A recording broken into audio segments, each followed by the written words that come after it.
My daughter-in-law dragged me to the gala to impress the new owner. "Stay in the back. Your dress is an embarrassment," she whispered, irritated.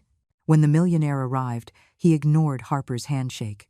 He walked straight toward me, took my hands, and whispered, "I have been looking for you for 30 years. Harper dropped her champagne glass. Yes, that is exactly how it happened. And what I never imagined was that tonight, in that ballroom full of people I did not know, my entire life was going to split in two, the before and the after. But let me tell you how I ended up there, standing like a shadow next to a marble column, invisible to everyone except him. If you want to know how this story gave me back everything I thought I had lost, subscribe to the channel, because what is coming, not even I saw coming. 2 hours earlier, I was in my room. Well, calling it a room is generous. It is a closet-sized space, maybe 6 feet by 9 feet, at the back of the house. We used to keep the brooms and cleaning supplies in there. Now it keeps me. The door opened without a knock. Harper walked in just like she always does, acting as if she owned every inch of air I breathe. "Mother-in-law, I need you to come with me tonight." It was not an invitation, it was an order. Harper never asks. Harper commands. She looked me up and down with that expression I know all too well, a mix of annoyance and calculation, as if she were evaluating whether I was useful to her, or just another obstacle in her perfectly planned life. "There is a charity gala at the Grand Plaza Hotel," she continued, inspecting her flawless nude manicure. "The new owner of Sterling Healthcare will be there. Alexander Sterling. Does that name ring a bell?" I felt a strange pull in my chest, as if someone had pressed a button that had been disconnected for 30 years. "Alexander Sterling," I repeated. "No," I lied. "Who is he?" "A millionaire," she snapped. "He owns 12 private hospitals. He is worth about $50 million. Harper's eyes gleamed with that greed she no longer even tries to hide. "Ryan wants to do business with him, and I need to make a good impression. A united family. Do you understand?" Of course I understood. Harper needed me as a prop. The beloved mother-in-law, the adorable grandmother, all lies. But it looks great in pictures. "Why me?" I asked, even though I already knew the answer. "Because it looks good. A complete family." She stepped closer, dropping her voice as if sharing a secret, though her words were knives. "And besides, it is better for you to be seen with me than to stay here alone, eating leftovers in front of the TV, do you not think? 8 years. I have been living like this for 8 years. I built this house with my husband, William. I picked out every tile on the floor, every paint color on the walls. We paid the mortgage for 20 years, penny by penny. When William died 9 years ago, I thought I would at least have a secure roof over my head to grow old in peace. How wrong I was. Ryan, my only son, moved in with Harper to take care of me. At first it seemed like genuine family love, but little by little, without me even noticing, I started losing space. First, my master bedroom. "We need more space for the kids, Mom." Then my study. "Ryan needs a home office." Then the living room. "Your old furniture just does not match our aesthetic." Until I ended up here, in the broom closet. "Put on something decent," Harper ordered before walking out. "Nothing flashy, just presentable." I looked in my tiny closet. I have 4 dresses, all old, all washed, so many times the fabric feels rough. I chose the burgundy one, the one I sewed myself 6 years ago for a distant cousin's wedding.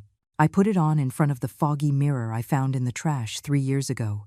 It still fit me well, a little loose, maybe. I have lost weight. It is hard to have an appetite when you eat the scraps Harper generously leaves for me on a chipped plate. I am 58 years old. My hair, completely white now, I pulled back into a simple bun. I do not have any jewelry. Harper borrowed my gold hoop earrings 2 years ago. "Just for an important event, mother-in-law. I will give them right back." She never did. In the car, Harper sat in the front with Ryan.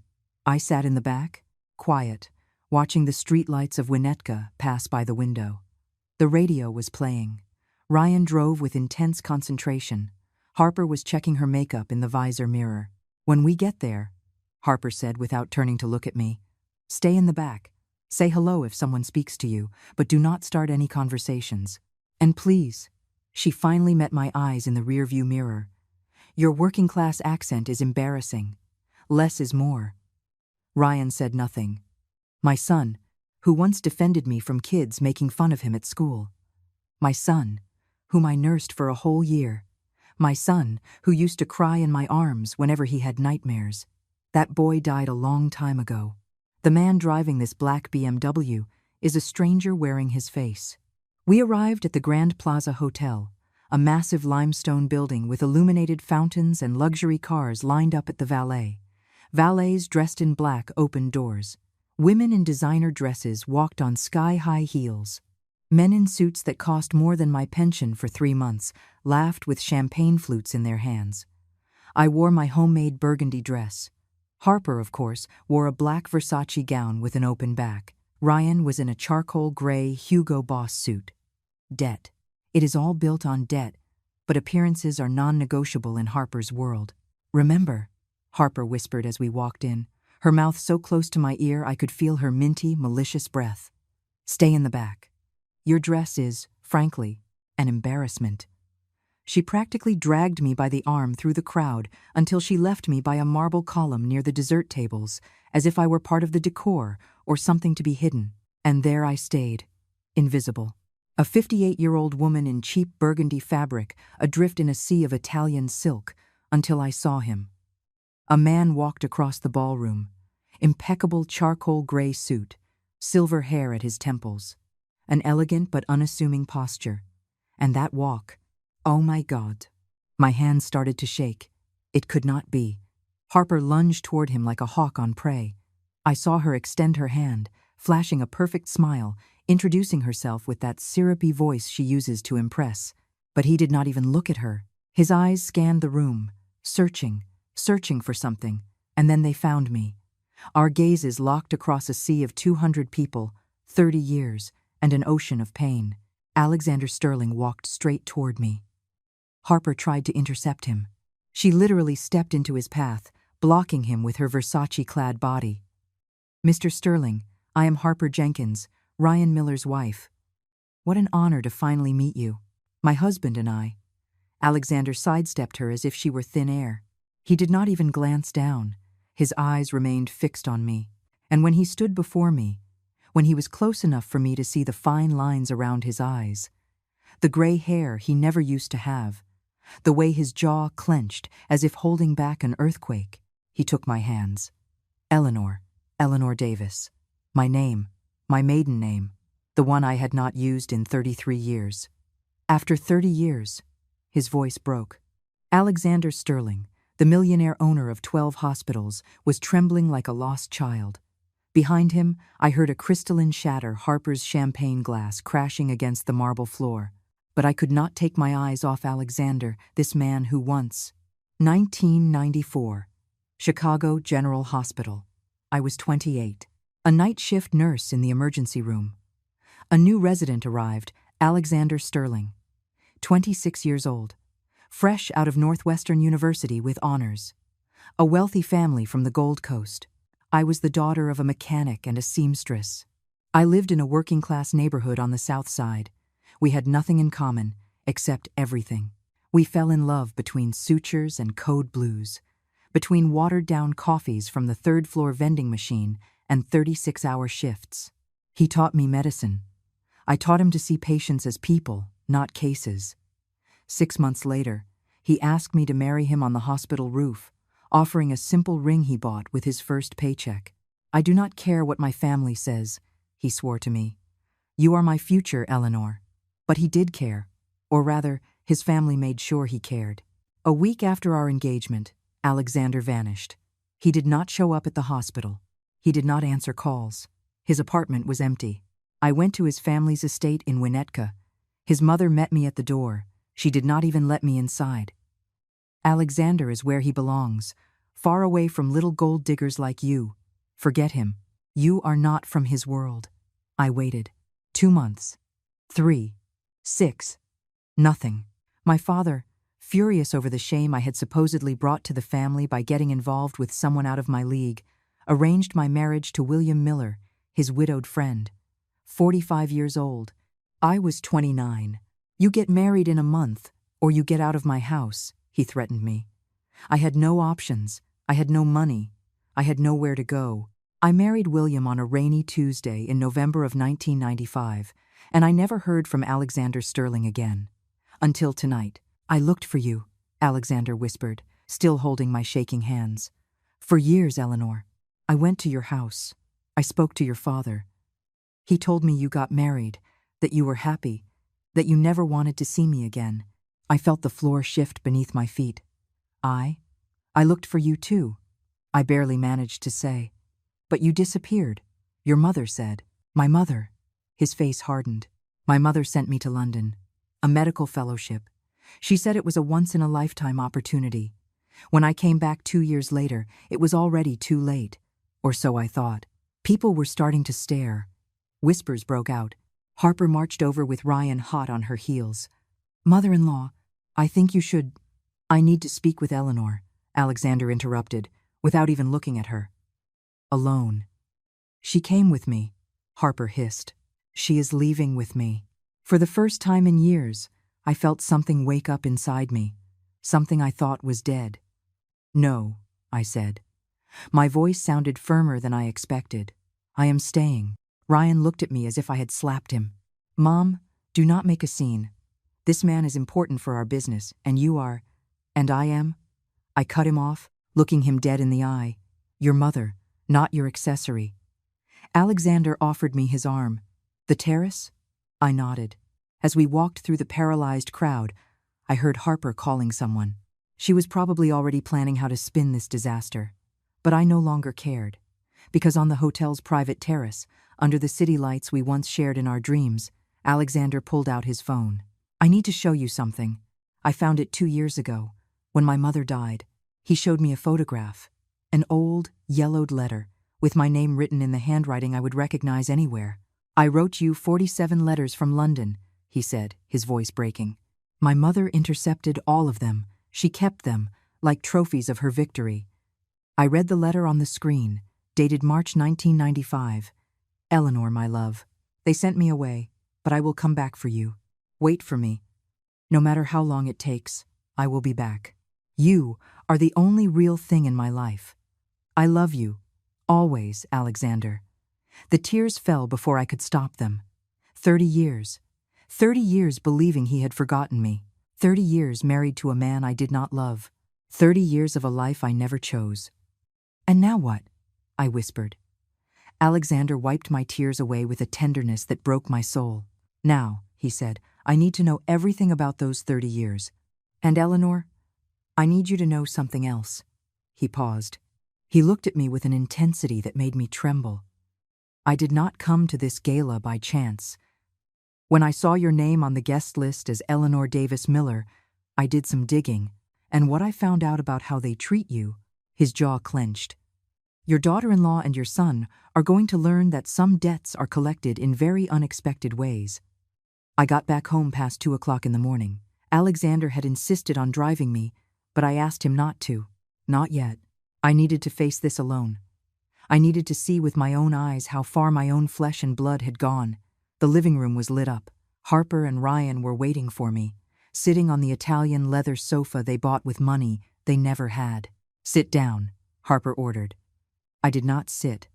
I remained standing, my burgundy dress still on, my old shoes in my hand, barefoot on the cold floor of my own house. What kind of relationship did you have with that man?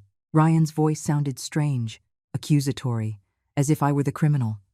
Alexander was my boyfriend, 30 years ago, before I married your father. Boyfriend? Harper let out a dry laugh. Please. The way he looked at you, that was no innocent little romance, mother-in-law. I felt the heat rise to my cheeks, not out of shame, but out of sheer rage. And what if it was not? I was 28, single, and free. Did Dad know? Ryan asked, and there was something in his tone that reminded me of my own father. That same hypocritical moral rigidity. Your father knew I married him without loving him. He knew because I never hid it from him. I was a good wife, Ryan. Faithful, respectful, but I did not lie about my feelings. Harper stood up and walked toward me. Her heels clicked against the marble like hammer strikes. This could ruin this family's reputation. Do you have any idea who Alexander Sterling is now? He is worth $50 million, and you show up at his gala as, what, Exactly. His fling from the past? I was not his fling. He wanted to marry me. Right. Harper crossed her arms. And you ended up here, in this house, serving tables while we make important contacts. How romantic. The blow was precise. She knew it. She enjoyed it. Do not contact him again, Ryan said, and there it was, the command. This is for your own good, Mom. People will talk. They will say things. We have a business to protect. Business? It came out more bitter than I intended. What business, Ryan? The only numbers you manage are your debts. Harper narrowed her eyes. Treading dangerously there, mother-in-law. You live under our roof. You eat our food. You sleep in our house. This is my house. The words burst out like an explosion. Years of holding back, years of swallowing every humiliation, every order, every venomous mother-in-law masked as affection. Harper smiled, that smile that freezes your blood. Your house? Oh, Eleanor, I think you need to check the paperwork. Something in my stomach twisted. And my text messages? I found them at 4 o'clock in the morning, when the house finally went completely quiet. Old documents stored in a shoebox in my little closet. I had signed them 3 years ago. From the bank, they told me, to renew the homeowner's insurance. I read them under the pale light of my bedside lamp. They were not bank documents. It was a deed transfer. The house, my house, the one I built with William through 22 years of sacrifices, was now entirely in the name of Ryan Miller. My signature was right there. Shaky, trusting, innocent. Just sign here, mother-in-law. It is just a formality. They tricked me. My own son stripped me of my roof while I smiled and signed, believing it was to protect our family's assets. But there was more. I found bank statements hidden behind a box of cold medicine in the tiny drawer Harper allowed me to use. Bank statements. In the name of Harper Jenkins. I recognized the amounts. $1,500 a month. William's pension, my pension. The one that supposedly barely covered the household expenses. Harper was keeping it, all of it. Every single dollar. And she was giving me $50 a month for your personal expenses, mother-in-law, as if she were doing me a massive favor. I did the mental math. Fast. Painful. 8 years. 1,500 times 12 is $18,000 a year. 18,000 times 8. $144,000. Almost $150,000 stolen from me, while I ate scraps off their plates, while I wore secondhand clothes I found in the trash, while I slept in a broom closet. They stole my house. They stole my money. They stole my dignity. And the worst part, the absolutely worst part of all, was that my son allowed it. The tears did not come. Something much deeper than crying settled into my chest. Something cold. Something sharp. I took pictures of every document with my old cell phone. I was shaking so much that some came out blurry. I took them again. Once, twice, 3 times. Evidence. Morning came. I heard movement upstairs. Harper getting ready for her Pilates class. Ryan showering before work. I went down to the kitchen. I brewed coffee. I served breakfast at the table just like every other morning. Harper came down in Lululemon leggings and a Nike hoodie. A $300 outfit. I know because she bragged about the price when she bought it. The coffee is cold, she complained without even tasting it. I apologize, I said. My voice was flat, obedient. She looked at me weirdly. She expected a fight after last night. But I was no longer fighting. Now, I was planning. My phone vibrated in the pocket of my ragged robe. A text from an unknown number. Eleanor, it is Alexander. My lawyer can see you today. Her name is Victoria Hayes. She is the best. Say the word and we will help you. This is not right. What they are doing to you is not right. I put the phone away. Harper was watching me with those hawk eyes. Who is texting you? Spam, I lied. Advertising? She shrugged, losing interest. But Ryan was looking at me differently. As if finally, after 8 years, he was actually seeing his mother. And he did not like what he saw. Mom, he started, and there was something almost soft in his voice. About last night. It is forgotten, I said quickly. Too quickly. Because it was not forgotten. It was stored. filed away, added to the list of pending debts. And that list, after 30 years of waiting and 8 years of humiliation, was about to be collected, with interest. I left the house telling Harper I was going to the grocery store. She believed me. She always believes me when it comes to domestic chores. I am useful for that, invisible for everything else. The coffee shop where Alexander asked to meet was downtown, small, discreet, with dark wood tables and the smell of freshly baked bread. The kind of place nobody from Winnetka would ever step foot in. Perfect. Alexander was already there. He stood up when he saw me walk in.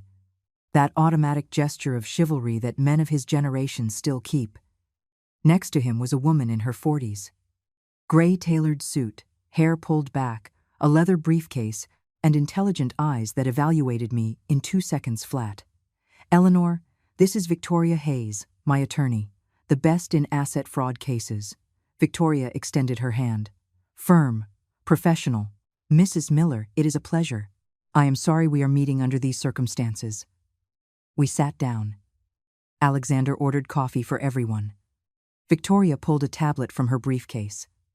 Alexander explained the general situation to me, but I need you to tell me, in your own words, exactly what has happened over these past few years. And I told them everything. From when Ryan and Harper moved in to take care of me after William died, how little by little I lost spaces in my own home, how I ended up in the servants' quarters, the documents I signed for the bank, the pension that vanished every month. As I spoke, Victoria took notes. She did not interrupt me once. She let the poison drain out. When I finished, my hands were shaking. "Did you bring the documents I requested?" Victoria asked. I showed her the photos on my cell phone. Victoria reviewed them one by one. Her expression did not change, but I saw her jaw clench. "This is fraud." Unequivocally, she swiped her finger across the screen. "Here it says homeowner insurance renewal, but the actual document is a property deed transfer. That is forgery of contractual intent. It is a criminal offense. We can prosecute." "Can I get my house back?" "Yes. The legal act can be annulled due to lack of consent. You signed under deception. But there is more." She looked me dead in the eye. "The bank statements you showed me, that misappropriation of your pension, is another crime. We need to document every single deposit. How long will it take you? The legal process may be 3 to 6 months, but we can expedite a few things." Victoria exchanged a glance with Alexander. "If you authorize me, I can file a formal criminal complaint tomorrow. We can also file an injunction to freeze the sale of the house." "Sale?" My blood ran cold. Victoria nodded slowly. "I did some digging before coming here. Your son and daughter-in-law are carrying massive debt. $150,000 in credit cards. Personal loans.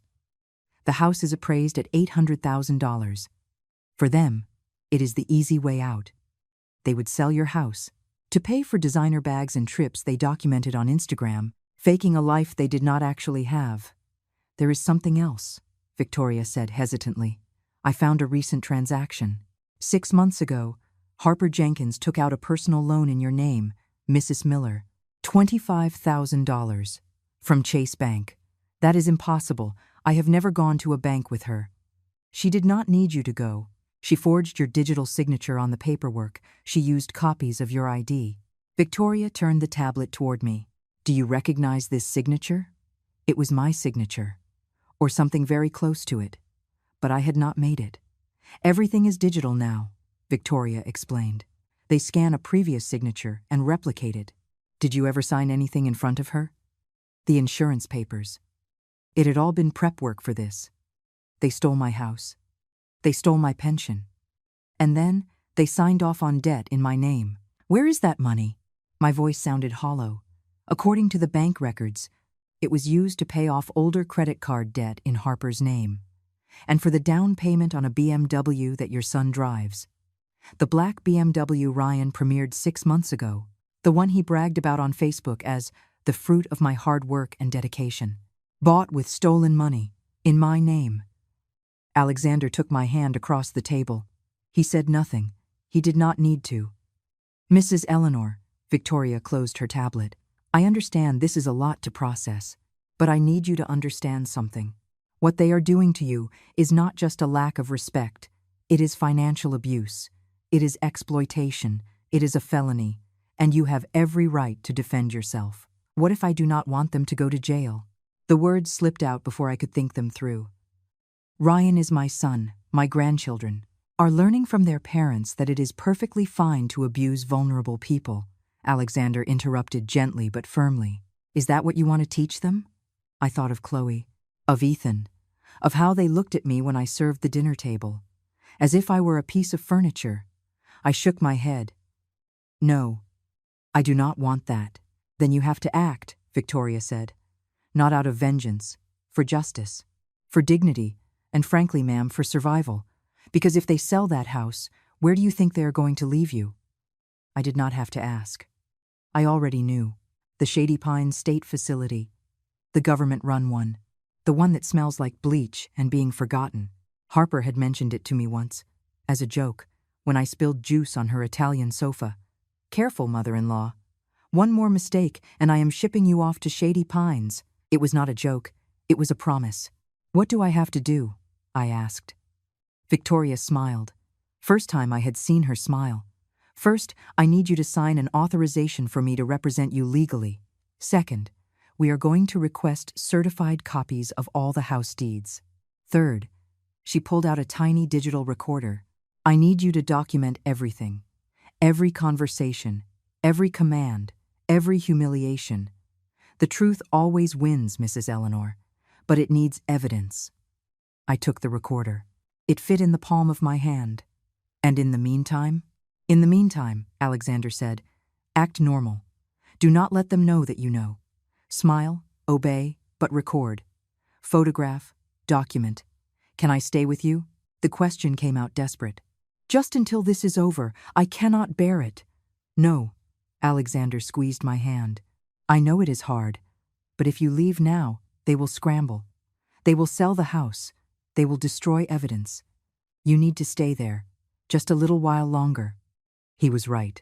I knew it, but the thought of going back to that closet, of serving dinner to the people who were destroying me, of pretending everything was fine. You can do it, Alexander said, reading my mind like he always did. You are the strongest woman I know, Eleanor. You always were. I nodded.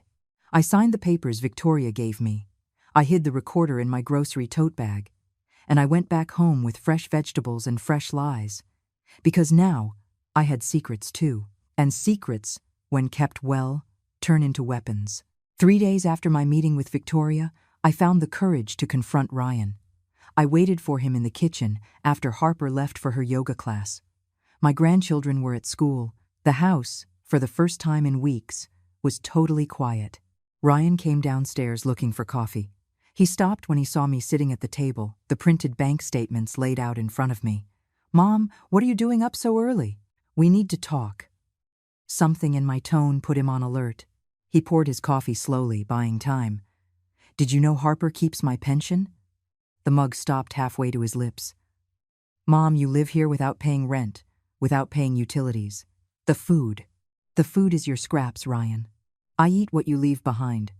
I sleep in a room that is 6 by 9 feet. I wear clothes. I fish out of the trash. I pushed the papers toward him.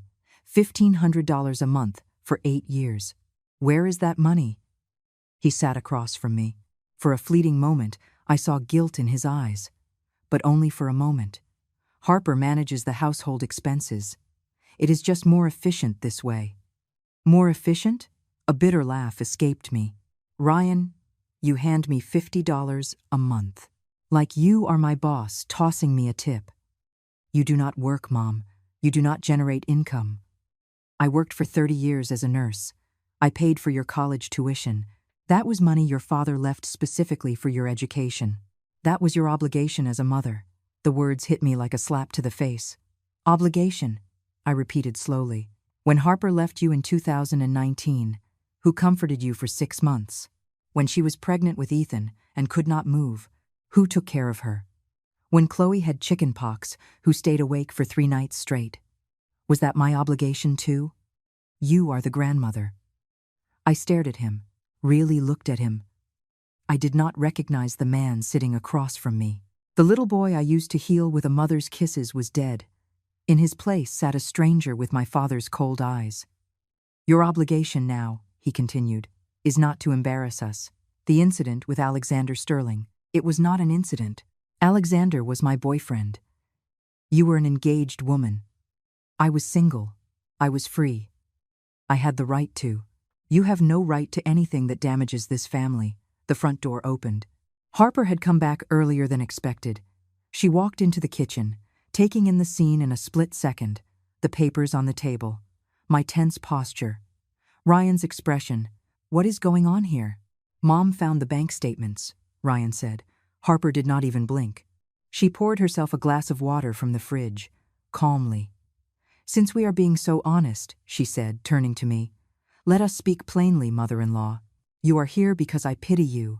Ryan wanted to send you to the nursing home in Peoria 2 years ago. I said no. I said you were family. How generous of you, I spat the sarcasm. I am.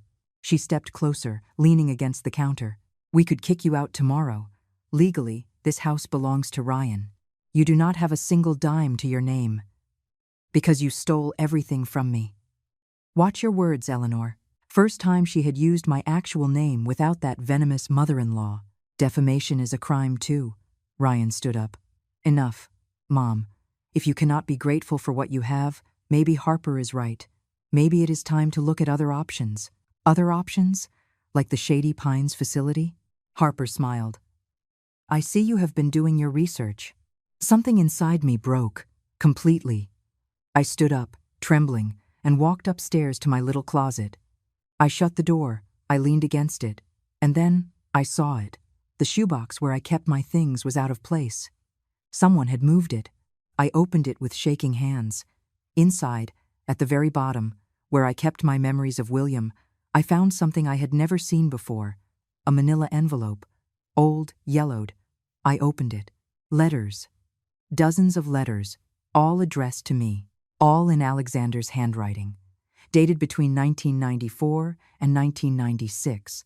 My father had intercepted them, all of them, and William had kept them. There was a loose note.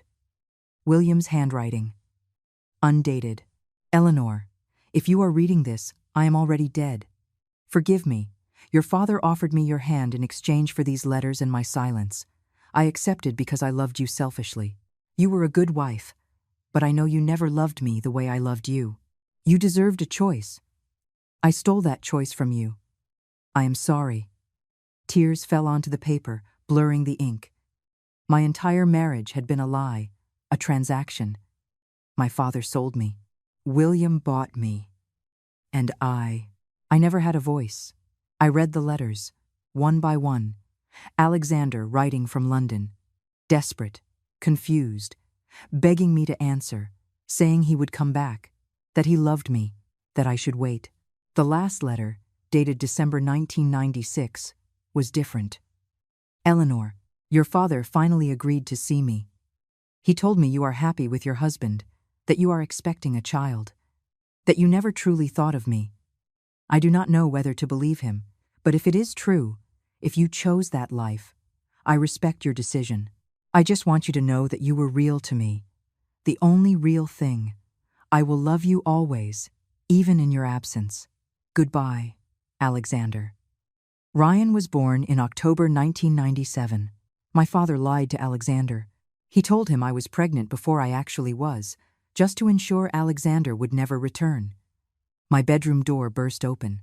Ryan walked in without knocking. He saw the letters scattered across my bed. He picked them up. He read them. His face changed. Not with understanding, with disgust.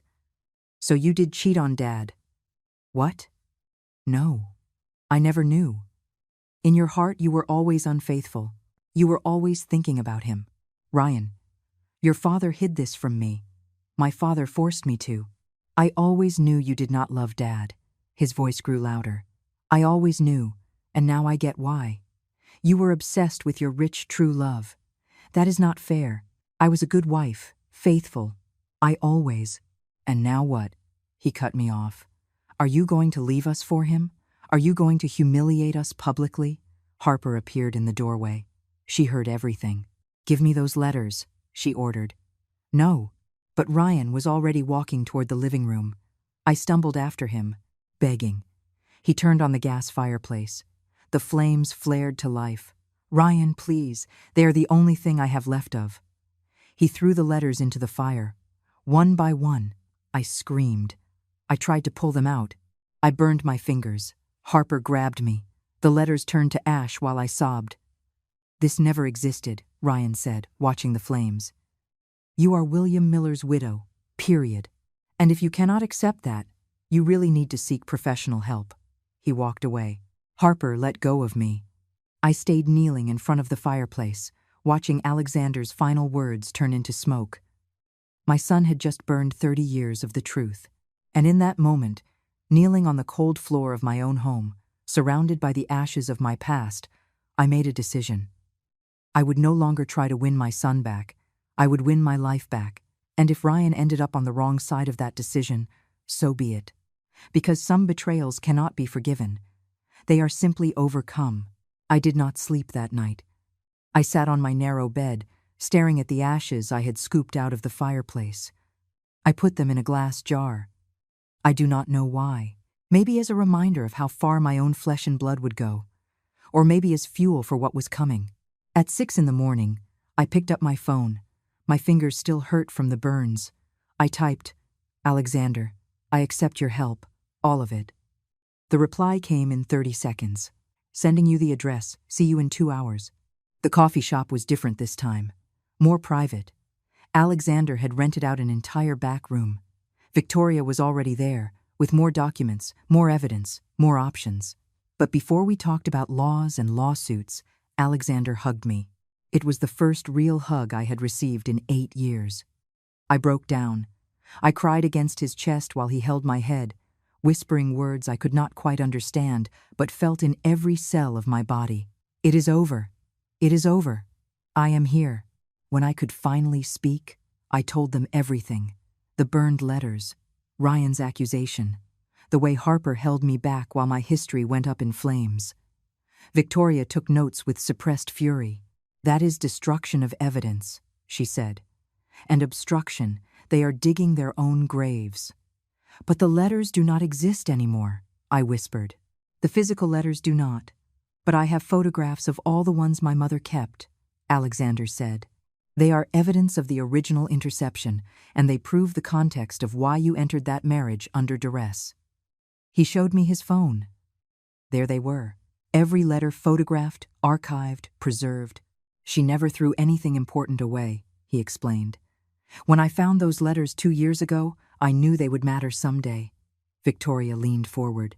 "Eleanor, I need to ask you something important. What do you want out of all this? Do you want revenge? Justice? To recover your assets? To punish your son? Be specific, because every goal requires a different strategy." I thought about it. I really thought about it. I want my house back. I want my money back. I want my grandchildren to know the truth. And I paused. "What else?" Alexander asked softly. "I want them to feel what I felt. Just for a moment, just so they understand." Victoria nodded. "Poetic justice. I can work with that." She explained the plan. Not just a civil suit for fraud, a criminal complaint for misappropriation of funds, forgery of a signature for a bank loan, financial elder abuse. The process would take months, but in the meantime, we could do something else. Immediately. "What?" Alexander and Victoria exchanged looks. "Harper is hosting a dinner party, right?" Alexander said. "To impress potential business partners for Ryan." I was surprised he knew. Then I remembered. Alexander was now one of the most influential men in the region. He probably knew every major corporate move. "Yes, in 2 weeks, 15 guests." She ordered me to serve the tables. "Perfect," Victoria said with a feline smile. "Then we have 2 weeks to prep the ultimate strike." The next 14 days were the strangest of my life. By day, I was submissive Eleanor. I cooked, cleaned, and nodded at Harper's every command. I kept my head down when Ryan walked past without looking at me. By night, I was someone else. I recorded conversations with the device Victoria gave me. I hid it in the pocket of my robe. Small, discreet, powerful. I recorded Harper telling her sister on the phone. The old lady is so stupid she does not even read what she signs.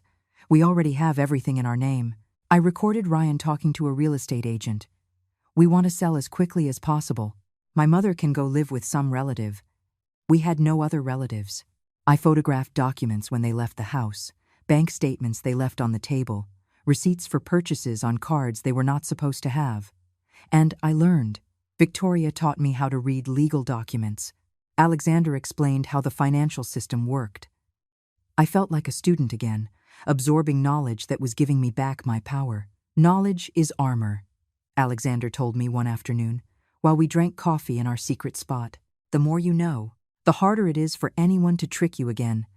He told me about his life, about his empty marriage to Caroline, about how he built his healthcare empire, thinking that one day he would share it with someone who truly mattered. But it was always you. With every major decision, I asked myself, what would Eleanor think? Would she like this? You wasted 30 years thinking about a ghost. You were not a ghost. You were the only real thing in a world of fakes. We did not talk about the future. Not yet. But something was rebuilding between us. Not the love of two young idealists. Something deeper, more resilient. The love of survivors. A week before the dinner, Chloe came into my little closet room. Her eyes were red. She had been crying. "Grandma, I heard Mom talking on the phone." My blood ran cold. "What did you hear, sweetheart?" "She said that when they sell the house, they are going to send you to the Shady Pines facility. And Dad said it was for the best." I sat on the bed. Chloe sat next to me. "Is it true, Grandma? Are they sending you away?" "No, sweetheart. They are not going to do that." "But Mom said." "Your mom says a lot of things, but I have a voice too, and I am learning how to use it again." Chloe hugged me, so tight my thin ribs ached. "I do not want you to go. I am not going anywhere, Chloe. I promise." And in that moment, holding my granddaughter, I knew this was not just for me. It was for her. For Ethan. To teach them that abuse is never tolerated. That family is not a chain, it is a choice. That women, regardless of their age, deserve dignity. When Chloe left, I pulled out my mental checklist. Evidence collected. Over 50 recordings. 200 photographs. 8 years of bank statements. Lawsuit prepped. Ready to be filed the day after the dinner. Plan for the night of the reveal. In progress. Because Alexander had told me his latest move. He had discreetly bought the real estate firm where Ryan worked. $3 million. One of his minor investments. Ryan did not know yet, but he would know soon. "Why are you doing this?" I had asked Alexander. "Spending so much money on." "It is not for you," he interrupted. "It is with you. And it is not an expense. It is an investment in justice." 3 days before the dinner, Harper handed me the menu I had to prepare. "I want perfection, mother-in-law. These guests are important. Do not disappoint me." "I will not," I promised, and I did not. Because the disappointment that was coming would not be mine. It would be entirely hers. The night before the dinner, Alexander sent me a text. "Tomorrow changes everything. Ready?" I looked around my tiny room. The peeling paint, the window that would not shut right, the sagging mattress. I had lived 8 years in this miniature hell. Tomorrow, I would start climbing out. I replied, "Beyond ready." It is time they learn that underestimating a woman is the most expensive mistake they could ever make. The day of the dinner dawned sunny. Ironic. Clear skies while I prepared the perfect storm. Harper woke me up at 6 in the morning, banging on my door. "Get up, mother-in-law. Lots to do. I want this house spotless." "Yes, Harper." I got up. I put on my frayed robe. I went down to the kitchen like an obedient automaton. But in my pocket, I had the recorder turned on. While I made breakfast, Harper was on the phone with the event planner. Her voice echoed through the kitchen. No. The floral arrangement needs to be white roses. Red? Are you crazy?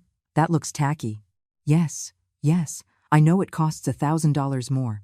It does not matter. Charge it to the platinum card." "The platinum card that was maxed out? I know because I saw the statement 3 days ago. $25,000 in debt on that card alone." Harper hung up and looked at me, evaluating me. "You stay in the kitchen today." When you serve, you wear the black apron, the one I bought you last year." The apron said Home Chef in gold letters. It made me look like hired help, exactly what Harper wanted. "Whatever you say," her eyebrow arched. She expected pushback, but I was no longer resisting. I was documenting. At 10 in the morning, the appraiser arrived. Not the one Harper had called, another one, sent discreetly by Victoria. Harper was not there. She had gone to pick up her new dress from the boutique. I opened the door for the appraiser, a man in his 50s with a professional briefcase. "Good morning, Mrs. Miller. I am from Northern Professional Appraisals. Come in." I let him walk through the house, every room, every corner, taking pictures, measurements, notes. When he finished, he handed me an envelope. The preliminary appraisal, $800,000. Excellent location, well maintained, could sell quickly in the current market. I thanked him and closed the door. I opened the envelope. There it was. Official evidence of my home's value, the very same house Harper planned to sell to pay for her $4,000 bags and her BMW bought with stolen money in my name. I hid the document under my mattress with everything else. My tiny room had become a secret archive. Ryan came home at 2 in the afternoon, straight from work, face tense. I heard him arguing with Harper in the living room. I got a call from corporate. There are changes in the corporate structure. What kind of changes? I do not know. General meeting on Monday. But there are rumors the company got sold. Sold? To who? They will not say. All highly confidential. I stood completely still in the kitchen, pretending to chop vegetables. Alexander moved fast. "Will that affect your position?" Harper asked nervously. "I do not know, Harper. That is why tonight's dinner is so important. I need to impress Sterling. If I can get his recommendation, no restructuring will touch me." "Everything will be perfect," Harper assured him. "I have it all planned." I smiled to myself. She had her plan. I had mine. And mine involved Alexander Sterling himself, sitting at her table, judging every single lie. At 4, Ethan came down from his room. He found me cleaning the living room. "Grandma, why do you always eat after us?" I stopped. I looked at him. 14 years old. He was starting to notice things, to question. "Because I prefer it that way, my love." "But last night I saw you eating the leftover chicken, the stuff Mom was going to throw away." "Ethan. And your room is so small, smaller than my closet, Grandma. Are Mom and Dad mean to you?" The question hit me. Direct, honest, devastating. Sometimes families are complicated. That was a non-answer. This boy, my grandson, saw more than I realized. "Ethan, promise me something. No matter what happens tonight, remember that I love you and that everything I do is to protect you. You and Chloe." "What is going to happen?" "Justice," I said simply. "Justice is going to happen." At 6, the first guests started arriving. Real estate developers, construction firm owners, a famous notary, people with money and power. Harper greeted them with a flawless smile, dressed in a black Dolce & Gabbana gown that cost $4,000, according to the receipt I photographed last week. Ryan was in a new Armani suit, $2,500. I documented that too. Over $6,500 in clothes for a single night. Meanwhile, I wore the Home Chef apron over a gray dress I had washed so many times it barely had any color left. I passed out hors d'oeuvres, refilled glasses, invisible, until he arrived, Alexander Sterling.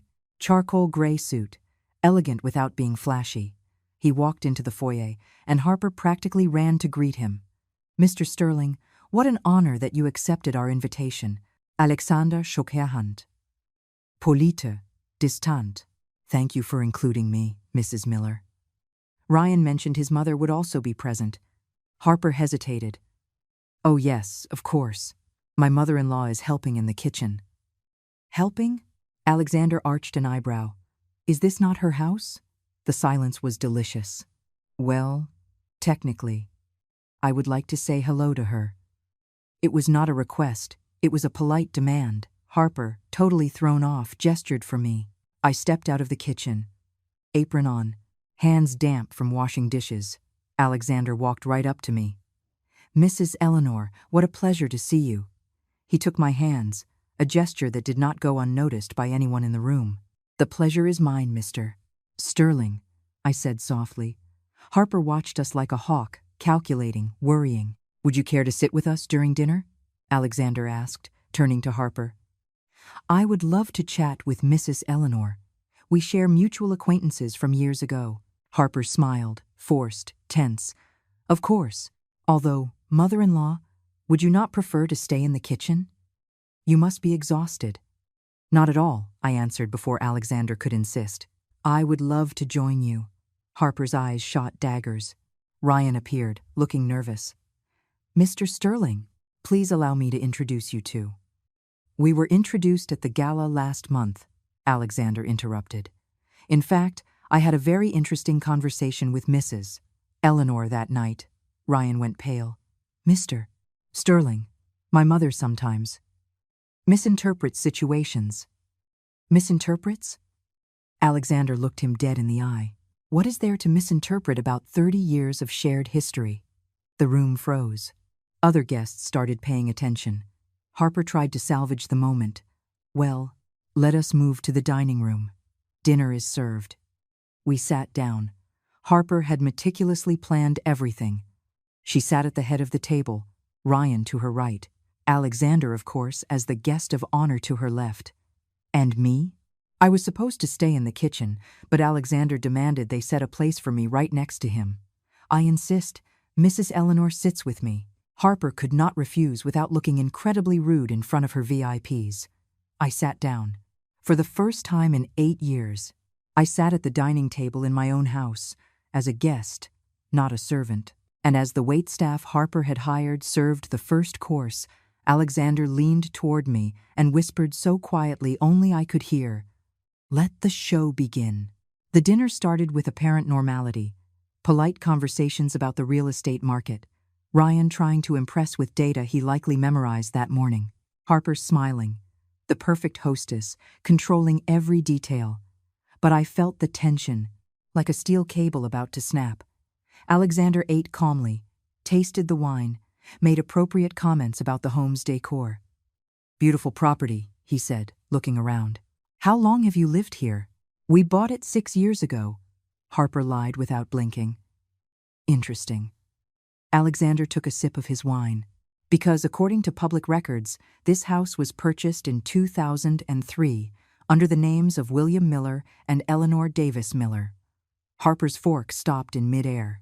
"Well, yes, technically my father-in-law bought it, but we completely renovated it. We practically rebuilt it." "Renovated?" Alexander looked at me. "Mrs. Eleanor, do you recall any major renovations in recent years?" All eyes turned to me. Harper glared at me, a silent warning. But something had shifted inside me. Those weeks of planning, documenting, finding my voice again. "No," I said clearly. "The house is exactly as William and I left it. Same floors, same walls, mostly the same furniture." Murmurs erupted among the guests. Ryan jumped in quickly. "Mom, you just do not remember. We redid the kitchen in. The kitchen is the original from 2005. I cut him off. I picked out those pine cabinets myself. William personally installed the granite countertops." Awkward silence. Alexander continued, his voice casual but lethal. "It must have been very difficult for you, Mrs. Eleanor, when your husband passed away. How long ago was that?" 9 years, in February. "And since then, you have lived here with your son and daughter-in-law?" "Yes." "How fortunate," said an older female guest wearing a pearl necklace. "A close-knit family is so important." "Very close-knit," Harper confirmed, trying to regain ground. "My mother-in-law lives here like a queen. She has her own room, all the amenities." "The room at the end of the hall?" Alexander asked.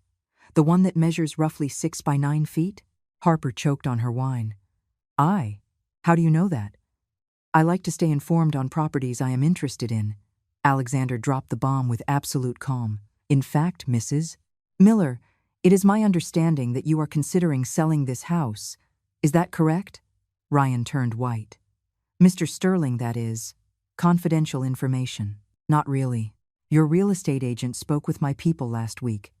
Asking price, $740,000. Curious that you want to sell $60,000 below market value. Do you need immediate liquidity? The invited notary leaned forward with interest. This was getting juicy. Our finances are none of your business, Harper hissed, losing her composure. You are right, forgive me. Alexander wiped his mouth with his napkin. I just found it interesting because, according to recent investigations, you carry considerable debt, $150,000 in credit cards and personal loans, plus a loan of $25,000 taken out in Mrs. Eleanor's name without her knowledge. He dropped that last sentence like a nuclear warhead. The table exploded into murmurs. Harper stood up. This is unacceptable. Mr. Sterling, I do not know what kind of false information. False? Alexander pulled out his phone. He swiped the screen. I have here a copy of the loan application. Chase Bank, $25,000. Digitally signed on March 15th of this year in the name of Eleanor Miller. He looked at me. Mrs. Eleanor, did you apply for that loan? No. Did you know it existed? Not until 2 weeks ago. The guests were staring at us like we were on trial. Ryan tried to stand up. Mom, this is a misunderstanding. You signed those papers. I explained it to you. You told me they were the homeowner insurance documents, I said firmly. You never mentioned any loans. You never mentioned transferring the property deed to your name. There it was. The truth. On the table. Right between the salmon and the crystal glasses. Deed transfer? The notary took off his glasses. The house changed owners? Alexander nodded. 3 years ago. Through documentation, Mrs. Eleanor signed, believing it was an insurance renewal. Fraud by lack of consent, technically voidable. Harper was livid. You have no right. I have every right. Alexander looked directly at her. Especially when it comes to protecting someone I care about from systematic financial exploitation. Exploitation?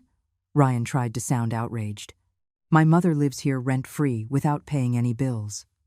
Because you steal her pension, I interrupted. There was no going back now. $1,500 a month that William left for me. You cash it, and you hand me $50 a month, like it is a tip. That covers the household expenses, Ryan stammered. Alexander let out a dry laugh. Household expenses? Your documented monthly expenses are approximately $3,500. Utilities, food, maintenance, Mrs. Eleanor's pension covers nearly half of that. The rest you spend on. He checked his phone.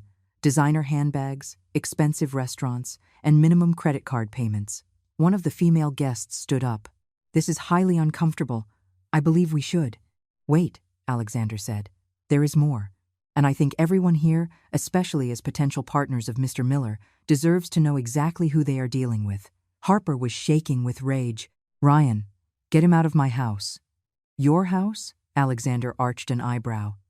Legally, it is still Mrs. Eleanor's. The fraudulent transfer will be annulled.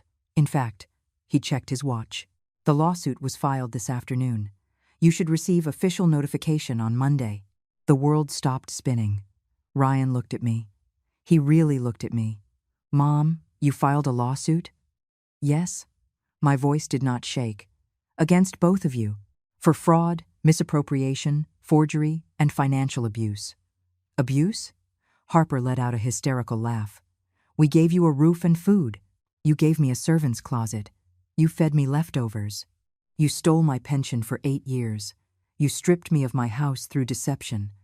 And when I found letters that explained my own past, my own son burned them right in front of me. The last words came out with tears, but not tears of weakness. Tears of liberation. Ethan and Chloe had come downstairs. They were on the steps, listening to everything. Chloe was crying. Is it true, Dad? Ethan asked. Did you do all that to Grandma? Ryan could not look him in the eyes. And in that devastating silence, Alexander stood up. Ladies and gentlemen, I apologize that this social gathering turned into this. But the truth has its moment. He offered me his hand. Mrs. Eleanor, may I walk you out? I believe you have endured enough for one night. I took his hand. I stood up and walked toward the front door of my house with my head held high. Behind me, I heard Harper sobbing. Ryan was trying to explain himself to the departing guests. The notary was quietly remarking on the serious legal implications. But I was no longer there. I was outside, under the stars, breathing air that for the first time in 8 years tasted like freedom. "Are you okay?" Alexander asked. "Better than ever," I answered. And it was true. I did not go back into that house that night. Alexander took me to a hotel, a discreet suite in a boutique downtown spot. Nothing flashy, but clean, safe, mine. "Stay here as long as you need," he said, leaving the keycard on the table. "Tomorrow, Victoria will come by with the next legal steps." "Alexander, I cannot pay you for all this." "You are not paying me anything. This is not charity, it is—" He stopped. He searched for the right words. "It is what I should have done 30 years ago. Fight for you." He left near midnight. I stayed up, looking out the window at the city lights. My phone would not stop vibrating.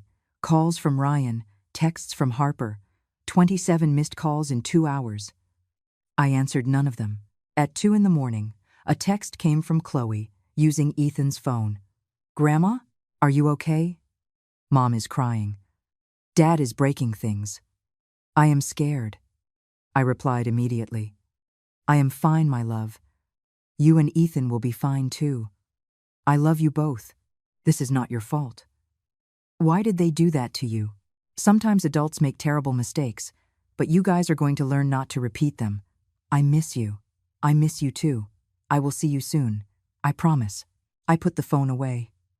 I cried, but they were different tears. Not from helplessness, from relief. On Monday, the official notification arrived. Victoria called me at 9 in the morning. The lawsuit was served in person. Ryan signed for it. They have 30 days to respond. And now? Now we wait. But in the meantime, I secured an injunction. They cannot sell the house, mortgage it, or make any transactions involving the property until the trial is resolved.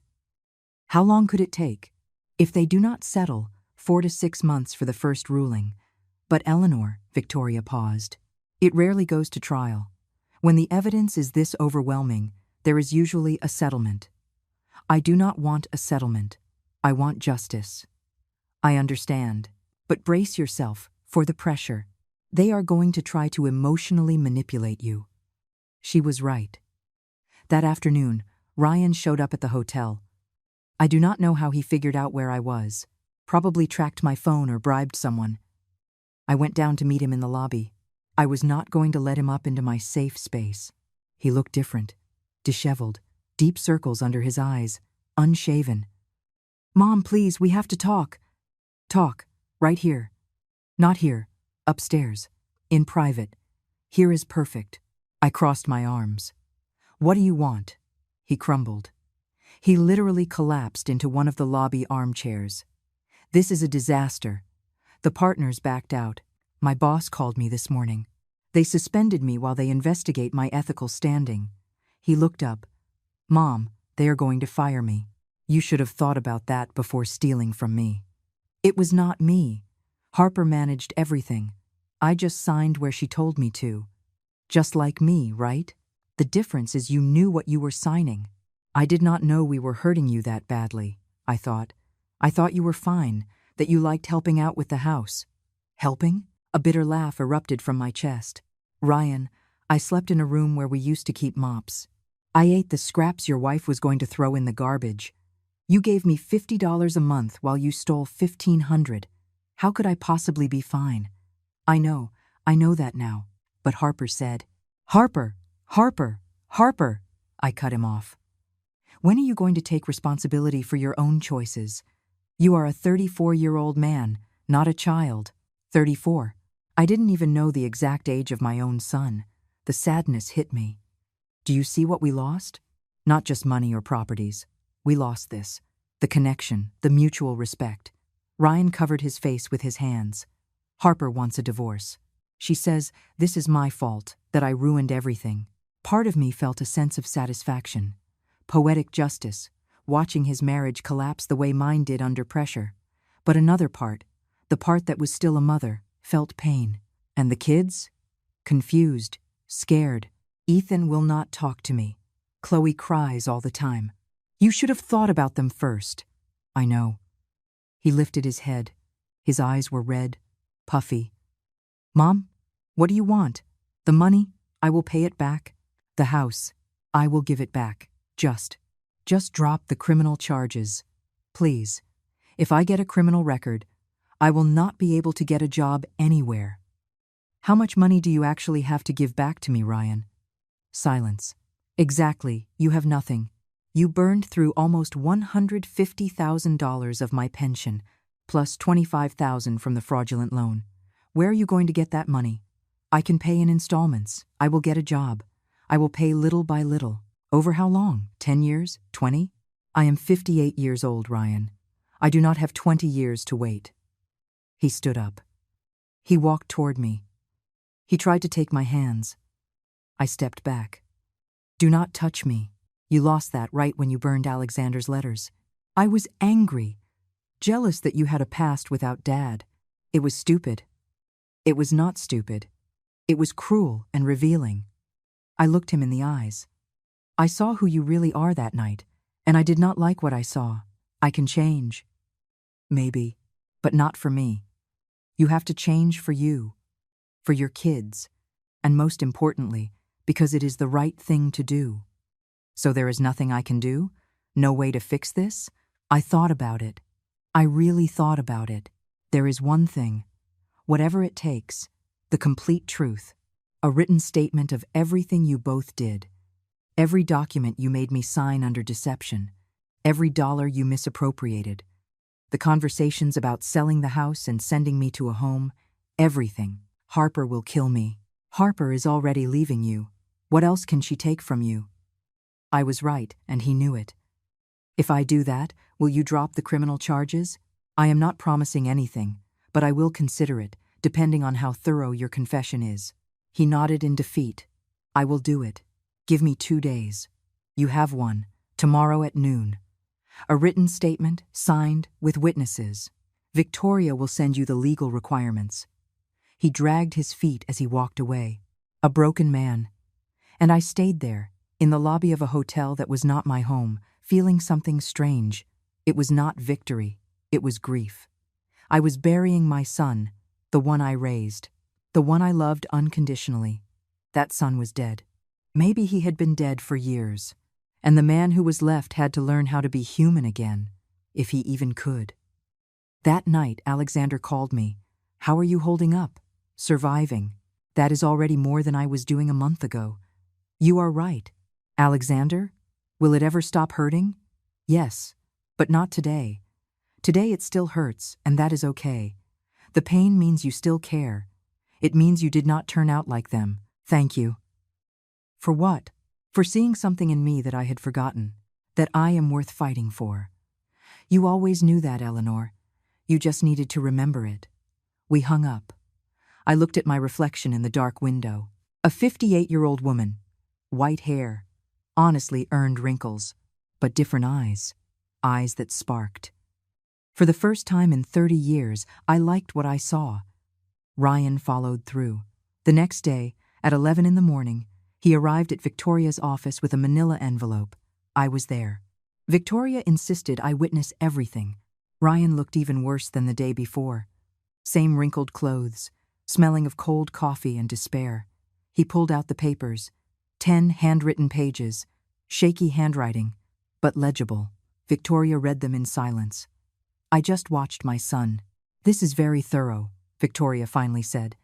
It details every fraudulent document, every misappropriation of funds. It includes dates and amounts. She looked at me. He even confessed that Harper was planning to sell the house next month. They already had a buyer lined up. $700,000. They wanted to close before you suspected anything. I felt nauseous. 1 more month. Just 1 more month, and they would have thrown me on the street. There is something else, Ryan said, his voice breaking. Something you did not know. He pulled out another paper, older, yellowed. I found this 3 days ago, looking for documents in the study. It was in a box of Dad's old papers that I never went through. He handed it to me. It was a letter, addressed to Ryan, in William's handwriting. Son, If you are reading this, I have passed away. I need you to know something about your mother. When we got married, she loved another man, Alexander Sterling. Her father intercepted the letters between them and offered me your mother's hand in exchange for my silence. I accepted because I loved her selfishly. Your mother never loved me the way I loved her, but she was loyal, a good wife, an excellent mother. She raised you with a love I did not deserve. You deserve to know that your parents' marriage was an arrangement, not a choice. If Alexander Sterling ever comes back into her life, let her go. Give her the freedom I stole from her. It is the least we owe her. Do not repeat my mistakes, son. Do not love someone who loves you out of obligation. It hurts more than being alone. With eternal regret, your father, William. The tears fell onto the paper before I could stop them. William knew. He always knew. And he asked Ryan to let me go. Why did you never show me this? I whispered. Because when Dad died, I was 25. I was angry at the world, at him for dying, at you for not loving him enough. Ryan wiped his eyes. And when Alexander showed up at the gala, I remembered this letter, and instead of honoring Dad's dying wish, I decided to burn it, along with yours. You burned it? This is a copy. I did burn the original, but I made a copy years ago because part of me knew it would matter someday. Victoria held out her hand. May I? Ryan handed her the copy. She read it. She nodded. This changes the legal context. It proves that Mr. Miller acknowledged the fundamental defect in the original marriage. It strengthens your case, Mrs. Eleanor. But I was barely listening. William asked me for forgiveness, after he was dead, when he could no longer defend me from what was coming. I am sorry, Mom. Ryan's voice broke completely. Dad asked you to be free, and I locked you in a servant's closet. I robbed you. I humiliated you. I did exactly what Dad told me never to do. He dropped to his knees in front of me. It was not manipulation. It was true repentance. I do not expect forgiveness. I do not deserve it. But I need you to know I am in therapy. Started 3 days ago, 2 sessions a day. Because when I saw Ethan's face after that dinner, when I heard Chloe ask me if I was a bad person, I broke. And Harper? She left. Packed up last night. She took the kids to her mother's house in Ohio. What? I stood up abruptly. She took Ethan and Chloe, temporarily. She says she does not want them to witness their father's collapse. But I know the truth. She is using them as a weapon. If I do not recant my statement, she will not let me see them. Victoria clenched her jaw. That is parental alienation. We can sue. No, Ryan said. We are in enough lawsuits as it is. Besides, she is right. I am not a good role model right now. I looked at my son. I really looked at him. Kneeling. Destroyed. But for the first time in years, honest. Get up, Ryan. He obeyed. Are you really in therapy? Yes, Dr. Ramirez, specialist in abusive behaviors and codependency. She told me something that gutted me, that I treated my mother worse than my father ever treated her. It is true.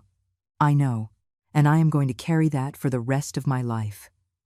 Victoria was watching us, ready to step in if necessary. Ryan, your confession helps, but it does not erase 8 years of abuse. I know, and it does not guarantee you will drop the charges either. I know. Then why did you do it? He looked me straight in the eyes for the first time in months. Because I finally understood what Dad wrote. That loving someone who loves you out of obligation hurts more than being alone. He took a deep breath. I lost you years ago, Mom. Not when you filed the lawsuit. I lost you when I decided that money mattered more than your dignity. We walked out of Victoria's office 2 hours later. Ryan had signed everything. Sworn statement. Authorization for bank investigations. Full confession. Outside, before we parted ways, he stopped me. Mom, there is something else you need to know. What else could there be? The job I lost. The company Alexander Sterling bought. Yes? I was not fired. Alexander called me in personally. He offered me a chance to stay. I froze. What? He said he does not punish children for the sins of their parents.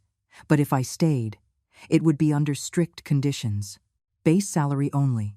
No commissions until I pay my debt back to you, and direct supervision by corporate ethics. And you accepted? I have not answered yet. I wanted to ask you first. If it makes you uncomfortable that I work for him, it is not my decision, Ryan, it is yours. But I will tell you this. Alexander is a better man than you deserve. Do not waste that opportunity. He nodded. He walked away. And I stayed there, on the sidewalk of Michigan Avenue, watching my son walk away, thinner, more hunched. But maybe, just maybe, with a shot at redemption. My phone rang. Unknown number. Hello? Mrs. Eleanor. A child's voice. Chloe. My love, are you okay? Grandma. Mom has us in Ohio. She says Dad is bad, that you are too. But I do not believe that. Sweetheart, your mom is confused and hurt. Give her time. I do not want to be here. I want to go back. I want to see you. My heart squeezed. Soon, Chloe, I promise. But right now you need to be strong for Ethan. Can you do that? Yes. A pause. Grandma, is it true you are going to take our house away? I am not taking anything away, my love. I am just getting back what was always mine. And where are we going to live? I do not know. But wherever you are, you will always have a grandmother. That will never change. I heard Harper's voice in the background. Who are you talking to? Give me that phone. The call dropped. I put my phone away with trembling hands. The kids. The poor kids always pay for the wars of adults. That night, I told Alexander everything. I can talk to my family lawyer, he offered. Make sure the kids can visit you. I do not want any more lawsuits.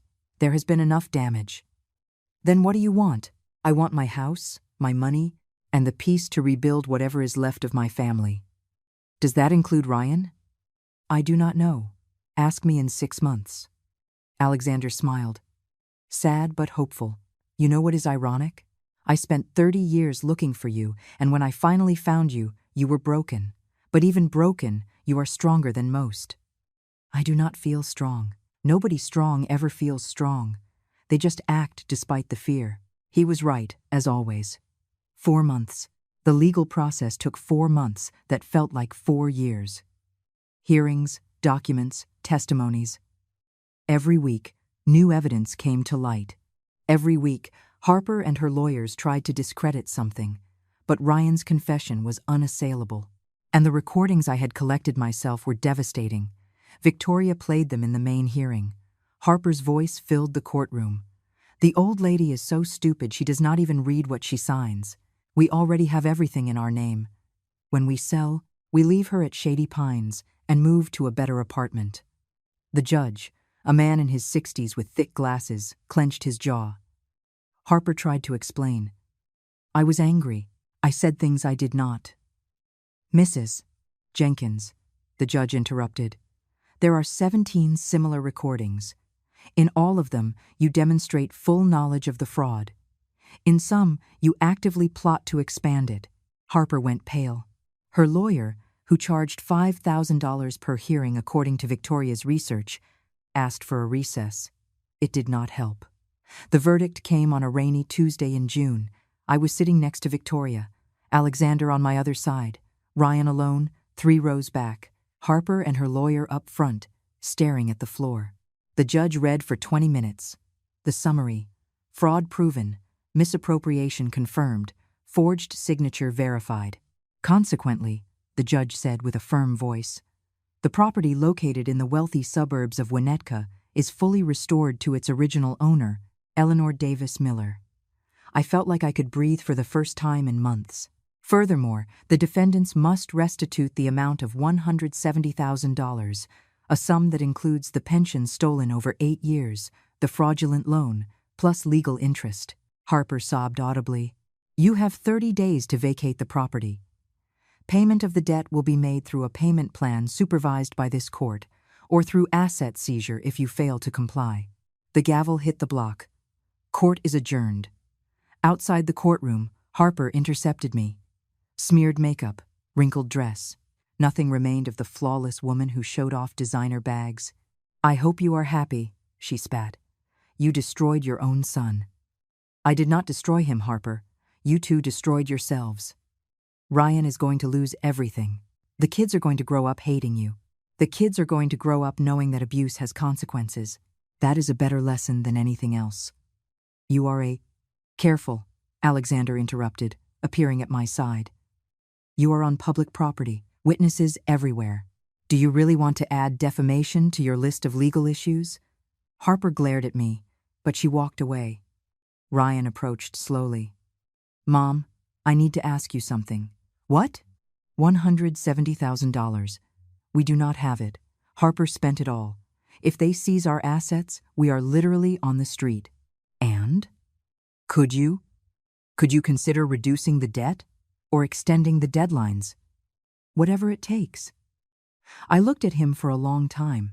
Ryan, for 8 years you gave me $50 a month. You made me feel like I was privileged to receive it. Now you are asking me to forgive $170,000? I know, it is unfair to ask, but I have kids, your grandchildren. That card, always the kids. The kids will be fine without a luxury house, Ryan. They will be better off with parents who learn integrity. So, I did not say there was nothing I could do. I took a deep breath. I will speak with Victoria. We will look at options, but with conditions. Whatever they are. Family therapy. You, Harper, the kids. Supervised by a professional. Minimum of 1 year. Harper will never accept. Then the asset seizure proceeds. You choose. He walked away with his head down. Alexander took my hand. Are you sure you want to give them that out? I am not giving them an out. I am giving them an opportunity. A subtle difference, but an important one. A week later, I went back to my house. The 30 days had passed. Ryan and Harper had moved into a 2-bedroom apartment. Small, old, but honest. I opened the front door with my key. Everything was there. Furniture, paintings, even my grandmother's china in the cabinet. Ryan kept his word. They did not take a single thing that was not theirs. I walked through the rooms. My old master bedroom. The study where William used to read the newspaper. The kitchen where I cooked 1,000 dinners. And the little room at the back. I opened the door. My narrow bed was still there. My 3 dresses hanging. The foggy mirror. 8 years of my life, in a few square feet. I grabbed a garbage bag. I threw everything in. Mattress, clothes, mirror, everything. This was not a shrine to my suffering. It was a reminder to never be that woman again. Alexander arrived that afternoon with a truck full of furniture. What is all this? New house gifts. Well, recovered house gifts. He smiled. Orthopedic mattress for your back. Egyptian cotton bedding, new towels, pots, pans. Alexander, this is too much. It is the basics. He pulled out a smaller box. This is the important stuff. Inside was a cell phone, new, modern. It already has my number saved, and Victoria's, and an app for video calls with your grandchildren when Harper finally comes to her senses.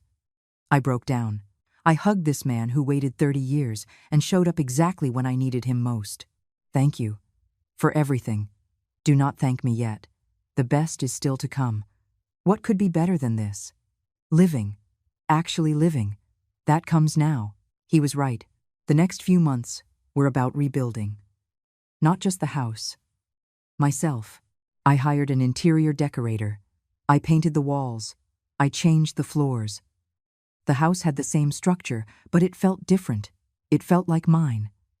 I opened a bank account in my name, for the first time in 30 years.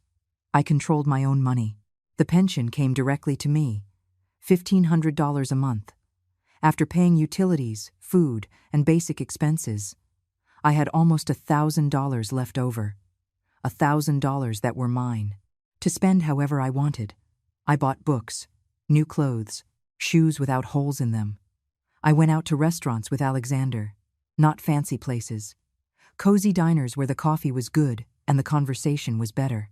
And slowly, very slowly, I started remembering who I was before I became the invisible woman. Ryan paid his debt religiously. $1,000 a month. It was not much.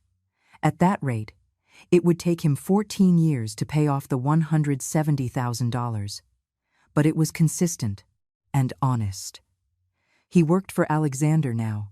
Base salary, $3,500 a month. After paying his debt and child support for the kids, he had $500 left to live on. He shared an apartment with 2 roommates. He took public transit. He ate simple food. The life I lived, the life he never imagined living. One Sunday, he came by to drop off the kids. He stood at the door, just like he always did now. He would not come in without an invitation. "Mom, can I talk to you? Just 5 minutes." I let him in. We sat in the living room, the exact same spot where he burned Alexander's letters 8 months ago. "I finished a year of therapy," he said, looking at his hands. "The doctor says I am making progress, that I recognize destructive patterns, that I am changing. I am glad. But she also says I cannot fully heal until you forgive me." There it was. The question I knew was coming. "Ryan, why do you need my forgiveness?" "Because you are my mother. Because I hurt you in unforgivable ways." "And if I do not forgive you, do you stop changing?" "No. I will keep changing, because I need to, because my kids deserve a better father.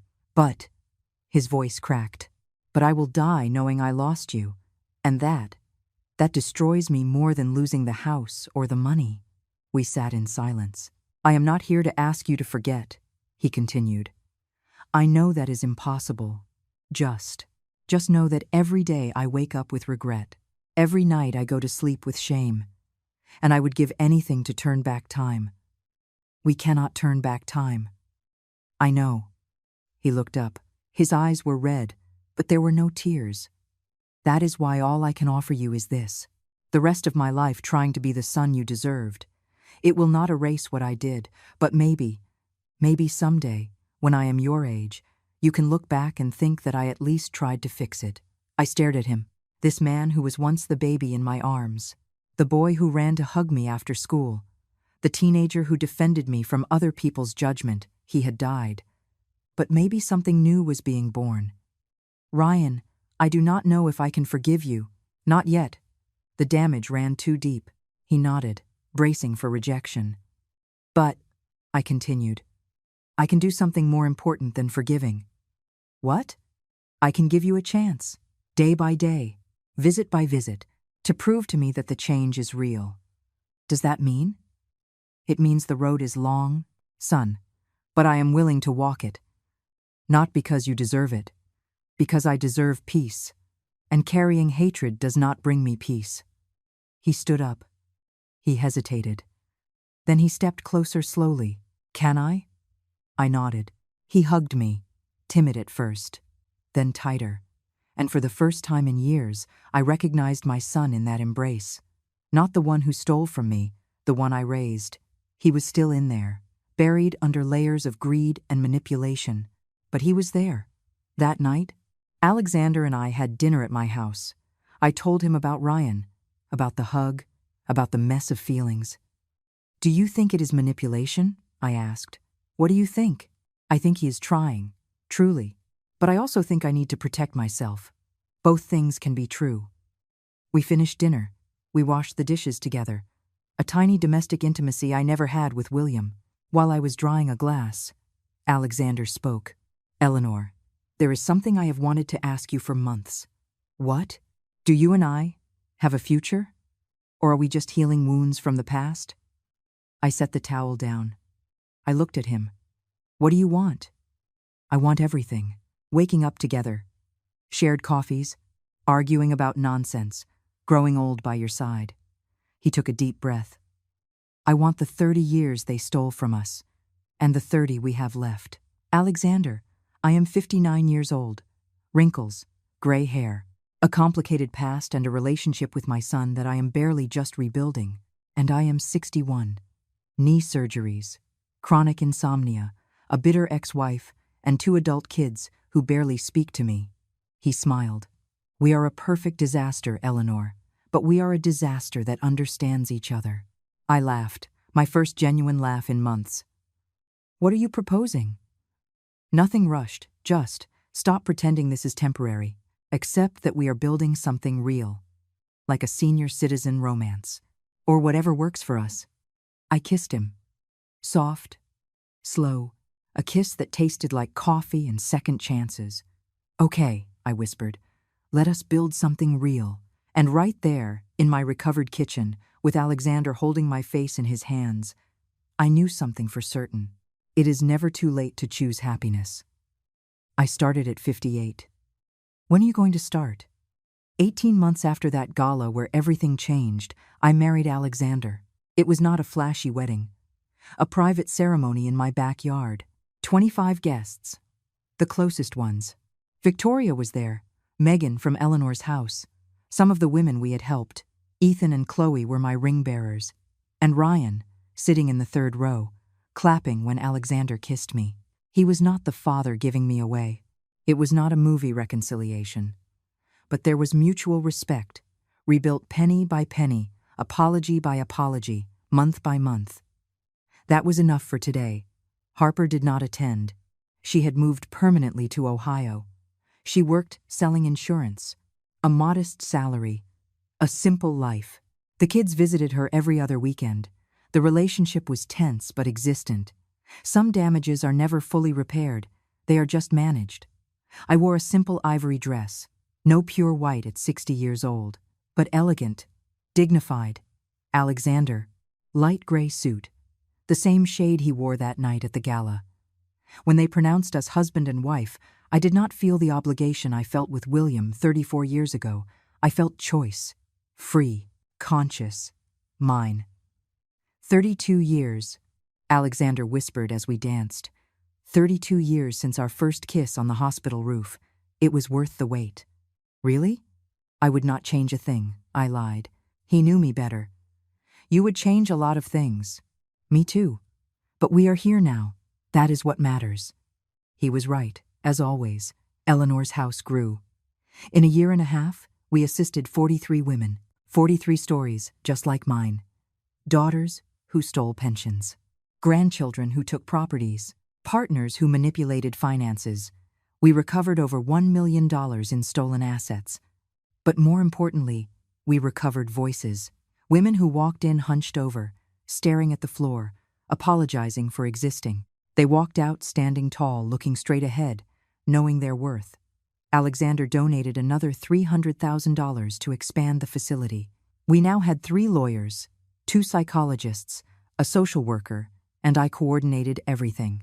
60 years old. Working more hours than I did when I was 30. But this time, I was choosing to do it. One afternoon, Chloe came home from school crying.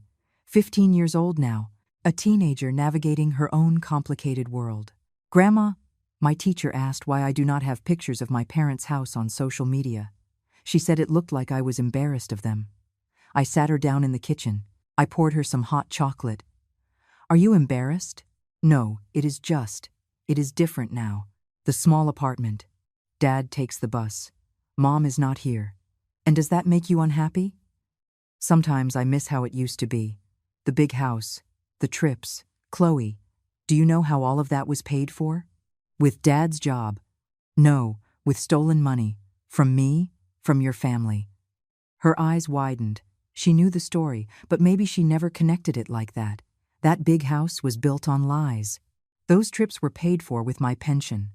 That BMW was bought with debt in my name. I took her hands. Your dad lives honestly now. He is poorer materially, but richer in integrity. Can I ask you something, Grandma? Anything. Did you forgive Dad? I took a deep breath, the question I ask myself daily. I am learning to let go of the resentment. It is not the same as forgiving, but it is enough to live in peace. And what if he never changes completely? Then I will have done my part. The rest is his responsibility, not my burden. Chloe hugged me tight. I want to be like you when I grow up. No, my love, I want you to be better. I want you to never let anyone make you invisible. That night, after everyone left, Alexander and I sat out on the terrace. A full moon, cool air, a comfortable silence. What are you thinking about? He asked. About that gala, a year and a half ago, when everything exploded. Do you regret it? I regret the pain it caused the kids, yes. The rest, no. You were so brave that night. I did not feel brave. I felt terrified. Bravery is not the absence of fear. It is acting in spite of it. I looked at him. This man who waited 3 decades, who showed up exactly when I had hit rock bottom. Who gave me the tools, but let me fight my own battles? Alexander, did you ever think we would end up like this? In my best dreams, yes. In reality, I doubted it. And now? Now, I know that some love stories do not follow a straight line. They twist, they break, they get rebuilt. He kissed my forehead. But the best ones, the ones that really matter, find their way. If you are listening to me right now, let me tell you something. I am 60 years old, 6 months married after a 32-year wait. I run an organization that helps invisible women find their voices again. I live in the house I almost lost. I control my own money. I choose my own life, not because someone rescued me, because I rescued myself. With help, yes. No one does it alone. But the first step, the hardest one, I took it myself. At 58 years old, when I thought it was already too late, when I believed this was all I deserved, when I accepted crumbs as if they were feasts. Now I know better. It is never too late to reclaim your dignity. It is never too late to set boundaries. It is never too late to choose happiness over obligation. It is never too late to rewrite yourself. My story began with humiliation at a gala. It ended with a backyard wedding in the house they almost took from me. What will your story be? When are you going to start writing it? To those of you who made it this far, thank you for listening to my story, for walking with me through these difficult months, for celebrating every small victory. If you identified with anything I shared, if you know someone living through this, if you yourself are in that darkness, you are not alone. There is a way out. There is light. There is life after abuse. You just need to take the first step. I would love to read your story. Where are you writing from? Did you relate to anything I lived through? Do you know someone who needs to hear this? Leave it in the comments. Every story matters. Every voice counts. And if this story moved something inside you, please give it a like. It helps it reach more women who need to remember their worth. Because in the end, that is the only thing that truly matters. That you remember you are worthy, complete, whole, unconditionally. You were always worthy. You just needed to remember it.